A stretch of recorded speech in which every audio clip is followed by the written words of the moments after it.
अभी मोहसिन नकवी जो हैं उन्होंने एक लैपटॉप का ज़िक्र किया। अच्छा। अगर आपने स्पीच सुनी हो, हाँ, उन्होंने हाँ। कहा ये लैपटॉप बाँटने से मसाइल हल नहीं होंगे हाँ, सही और कहा। कॉकरोच जो हैं, हाँ। अगर यहाँ जमा हो गए तो सब बहा के ले जाएँगे। ये पहेली तो ज़रा समझाएँ, क्योंकि आप तो अभी सारा मूव देखिए किया है आपने। मोहसिन साहब ने अब ये बातें की हैं। हुँ, मेरे पुराने स्टेटमेंट्स ऑन रिकॉर्ड पड़े हुए हैं। हुँ, पाकिस्तान में सूबे बनने चाहिए। ये मैं देखें अब लाइन अब आई है आपको। मेरी लाइन पहले से ही है। हुँ। पाकिस्तान के अंदर सूबे होने चाहिए, क्यों नहीं होने चाहिए? सूबे ज़्यादा बनेंगे। अब उन्होंने तो यूनिट्स की बात करी है, मैं तो सूबों की बात करती हूँ। क्यों भई जागीर बना के रखें? अब पंजाब के अंदर अगर 4 सूबे बन जाते हैं, 5 सूबे बन जाते हैं, सिंध के अंदर 5 बन जाते हैं, बलूचिस्तान पाकिस्तान का 44% है भाई।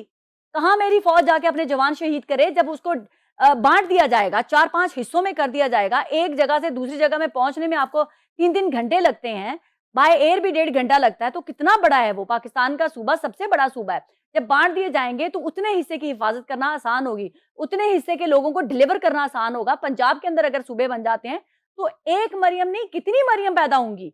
जो मुस्लिम लीग नून की ही गवर्नमेंट होगी ना, किसी ने छीन तो नहीं लेनी आपसे गवर्नमेंट। सिंध के अंदर बलोचिस्तान के अंदर उसी की गवर्नमेंट होगी ना, जो वहाँ पर पॉलिटिकल पार्टीज़ हैं। सिंध के अंदर बिलावल भुट्टो की ही पार्टी की हुकूमत होगी ना। कंपटीशन बढ़ जाएगा ना यार। 2 इस सूबे के वज़ीर आला ने ज़्यादा तरक्की की है, प्राइम मिनिस्टर तो एक ही होगा ना यार। तो आप लोगों को डिलीवर करने में आसानी होगी। आप लोगों का अकाउंटेबिलिटी आसानी से हो जाएगी कि आपका एक वज़ीर आला कहाँ-कहाँ जाएगा यार। आबादी बढ़ गई है, जब पाकिस्तान बना था 7 करोड़ थे, आज हम 25 करोड़ हैं, खुदा का खौफ करो। मरियम नवाज़ वज़ीर आला लाहौर होंगी फिर? नहीं, जहाँ की भी हूँ, उनका जो दिल है भई मरियम उनको। औरंगज़ेब वज़ीर आला कसूर? नहीं, हमज़ा क्यों नहीं हो सकता यार बेचारा, कोई और क्यों नहीं हो नहीं, सकता? हमज़ा चले गए अच्छा, अच्छा वफ़ाक में। मुझे नहीं पता, ओके। मेरा मतलब उन्हें है कि ज़िम्मेदारी मिल गई है वफ़ाक में। चलिए ठीक है। मेरा कहने का मकसद है मरियम नवाज़ ने इतना अच्छा डिलीवर कर रही हैं। अच्छा कर रही हैं ना। अगर और उनको उन्हीं की पार्टी रूल करेगी ना, या जिस पार्टी को कोई हिस्सा भी पिक करता है, कंपटीशन हो जाएगा ना। मैं कहती हूँ हेल्दी कंपटीशन। जैसे मैंने आपको बताया मुझे मेरे प्रोफेशन में टफ टाइम मिला, मैंने उसको पॉजिटिव लिया। भैया कंपटीशन है, मुझे और अच्छा करना है। हो जाएगा। क्यों नहीं होगा? होना चाहिए। आप मुझे बताएँ कि क्यों नहीं होना चाहिए? आप आप मुझे बताएँ क्यों नहीं होना आपकी चाहिए? ख़्वाहिश पूरी हो जाएगी? होनी चाहिए और होगी। होगी? मुझे उम्मीद है कि अब होगी, क्योंकि पाकिस्तान में ये इसी बात दौर नहीं में है। होगी? मुझे इसी टेन्योर में अच्छा होगी? एक और बात बताती हूँ। आप मुझे बताएँ कि पॉलिटिकल पार्टीज़ तो एग्री नहीं करेंगी। हुँ। मान्य नहीं करेंगे, रेफरेंडम करवा लें भाई। पाकिस्तान का क्या मैं और आप क्या चाहते हैं? बरतानिया के अंदर रेफरेंडम हुआ ना, कि हम ईयू से निकलना चाहते हैं या रहना चाहते हैं, रेफरेंडम माना गया ना। चाहे उसके कॉन्सिक्वेंसेस कुछ भी थे, माना गया। तो यहाँ पे भी रेफरेंडम करवाएँ, होना चाहिए रेफरेंडम। पाकिस्तानी क्या डिमांड करता है? अगर उनको चाहिए कि यूनिट चाहिए, सूबे चाहिए, करवाएँ ना यार। पाकिस्तान को फ्लरिश होने दें ना। आप जो 4 हैं मरियम और 10 मरियम बने। बिलावल हैं, बिलावल 10 और बिलावल बन जाएँ। भुक्ती हैं वो 10 और भुक्ती बन जाएँ। मैंने तो नहीं बनना ना, आपने तो नहीं बनना ना। जो बनने यही रहेंगे ना, पॉलिटिशियंस तो यही रहेंगे ना, इन्हीं पॉलिटिशियंस की जो पौध है, उसी में अच्छे लोग और आ जाएँगे। आपको यकीन होना चाहिए कि आपकी पार्टीज़ के अंदर बाकी भी कैपेबल लोग हैं।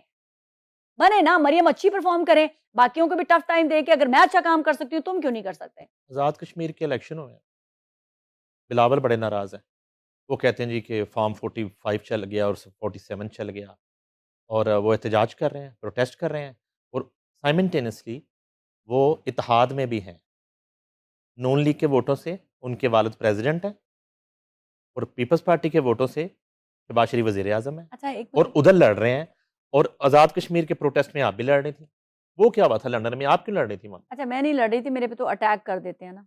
अच्छा, मैं तो किसी भी प्रोटेस्ट में जाती हूँ, मेरे पे फिज़िकल अटैक किए जाते हैं, मुझे डंडे मारे गए लास्ट टाइम जब मैं आज़ाद कश्मीर के प्रोटेस्ट में थी और विजुअल्स ऑनलाइन है। क्या ए हुआ क्या था? कुछ भी नहीं यार, मुझे खुद आए हैं वो कि आप हमसे सवाल करें हाँ, और दूसरा मॉब आता है, वो मुझ पे पानी फेंक रहा है, मुझे टारगेट कर रहा है, मुझे कह रहे हैं चली जाओ। मैंने कहा क्यों जाऊँ भई, मेरा काम है सवाल करना और आप लोग खुद आए हैं।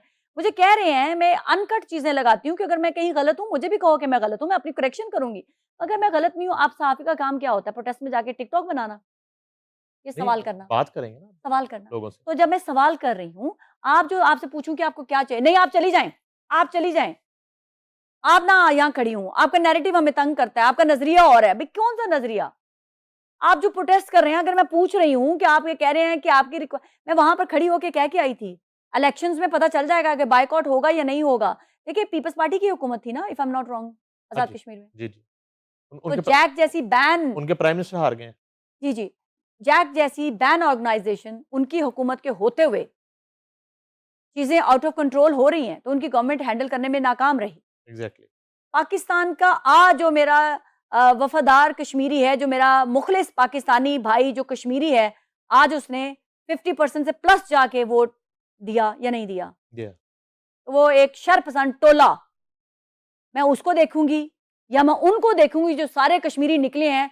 मैं कहती हूँ कि चलें जी, कश्मीरी की वहाँ पर थे ना, कश्मीरी सारे थे ना। पीटीआई की गवर्नमेंट नहीं थी, पीएमएलएन की गवर्नमेंट नहीं थी, पीपल्स पार्टी की गवर्नमेंट थी। सारा कुछ उनके कंट्रोल में था। मरियम अगर जीती है तो भई उसको क्रेडिट देना चाहिए। बेचारी वो दोनों बाप-बेटी गिलगित भी गए थे, आप लोग जीत गए थे, तब आप फेयर थे सब कुछ। अब वहाँ मरियम की सुना है, उनके वालिद को लोगों ने इज़्ज़त दी है, उनको उनके लिए लोग निकले हैं, मैंने वो देखे हैं सारे विज़ुअल, तो हमें इतना छोटा दिल नहीं होना चाहिए। बिलावल भुट्टो के पास ऑलमोस्ट 3 सूबे हैं, वैसे तो उनके पास काफ़ी ओहदे हैं, वो मेजर तो उन्हीं के पास है। चेयरमैन सेनेट हाँ, चेयरमैन, हैं, 2 मेरा कहने सूबों का में मकसद है गवर्नर हैं कि उनके। कश्मीर ने अब उनको रिजेक्ट किया है, तो उसका गुस्सा उनको किसी पे नहीं निकालना, स्टेट पे भी नहीं निकालना। आप थे, आप बैन ऑर्गेनाइज़ेशन जो थी उनको कंट्रोल कर लेते, लोगों को कह देते कि बायकॉट कर लो, नहीं किया, लोग निकले हैं, वो मैं और आप नहीं गए हैं। यहाँ तो चले हम कह लेते हैं ना, हमारी एस्टेब्लिशमेंट आ गई थी, हमारे फौजी आ गए थे। कश्मीर में कोई फौजी नहीं था वोटर, वो कश्मीरी था और हमें उनकी रिस्पेक्ट करनी चाहिए। अगर उन्होंने नून लीग को पिक किया है, तो हमें फिर नून लीग की मैं परफॉर्मेंस देखूँगी कि नून लीग कैसे परफॉर्म करती है। अगर वो हालात को नॉर्मलाइज़ कर लेती है नून लीग, तो वेल एंड गुड, मैं उनके लिए ताली बजाऊँगी। अगर वो नहीं काबू कर पाती, तो फिर किसी बेटर कुछ ऑप्शन देना चाहिए। तो मरियम नवाज़ का करिश्मा चला है, उनके वालिद का करिश्मा कश्मीर में चला है। कश्मीरियों ने उनको लबैक किया है, उनके पीछे खड़े हुए हैं, तो उनको हमें ऑनर करना चाहिए। मरियम के वालिद के करिश्मे की बात करूँगा मैं, मुझे याद आया कि आप तो लंदन थीं जी। और उसी करिश्मे से वो पाकिस्तान 4 साल के बाद आ रहे थे। शनाइयाँ बज रही थीं, हाँ जी, आंधियाँ नसीबा ना लै घड़ियाँ, और वो जहाज़ में बैठ रहे थे हाँ जी। और पाकिस्तान में लीड छप गई तमाम अखबारों में, चौथी दफ़ा के वज़ीर-ए-आज़म आ रहे हैं। वो आ गए, यादगार पहुँचे, कबूतर हाथों पे बैठे, हुँ। फिर क्या हुआ था? अच्छा, आप लोग पूरा पाकिस्तान ये नैरेटिव बना रहा था कि प्राइम मिनिस्टर बनने जा रहे हैं चौथी दफ़ा। मेरी ट्वीट्स आज भी ऑन रिकॉर्ड हैं, मैंने वीलॉग भी किए थे कि मियाँ साहब आप ना जाएँ पाकिस्तान। एक-एक लफ्ज़ बाय लफ्ज़ वैसे ही हुआ। लोग तो बाद में, हमारे सीनियर जर्नलिस्ट बाद में आके खबरें देते हैं कि ये हुआ, वो हुआ। मैंने तो एक अपना पॉडकास्ट भी किया था जिसमें मैंने कहा था कि इक़्तिदार का फ़ॉर्मूला तय पा गया। तो मैंने कहा था मियाँ साहब ना जाएँ, आपको हरवाया जाएगा, आपकी बेटी को भी हरवाया जाएगा, आप नहीं बनेंगे प्राइम मिनिस्टर। उनकी बेटी को भी हरवाया गया, उनको भी हरवाया गया और फिर इनके ऊपर एहसान कराया गया कि जी, ओहो! चलो कोई नहीं, जीते हुए ही थे, ये ये खबरें जीते कहाँ ही वे थे। कहाँ से आती हैं? मौक्कल हैं आपके? अल्लाह ताला बुशरा की, बेबी की तरह? मैं आप मुझे ये बताएँ, मैं इंटेलिजेंट आपको नहीं लगती हूँ? मैं सेंस नहीं कर सकती सिचुएशन को? आप मुझे बताएँ। मैं आज ये प्रिंस की बात हो रही है, आज के रेफरेंडम होना चाहिए, मेरे तो दिमाग में ये बातें हैं ना, मैं तो पहले से कर रही हूँ।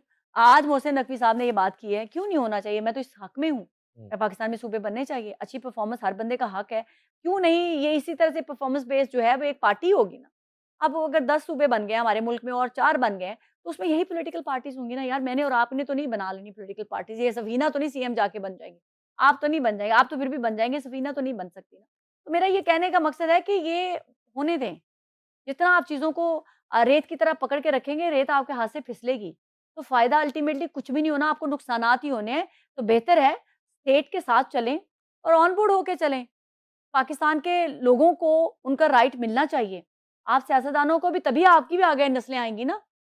जब आप हर्डल क्रिएट नहीं करेंगे, जब आप हम पाकिस्तानियों के लिए आसानियाँ पैदा करेंगी, तो अल्लाह आपकी औलादों के लिए आसानियाँ पैदा करेगा। लेकिन अगर आप सोचेंगे कि नहीं, हमने इन लोगों को कंट्रोल ही करके रखना है, तो कंट्रोल तो किसी की ज़ात नहीं कर सकती।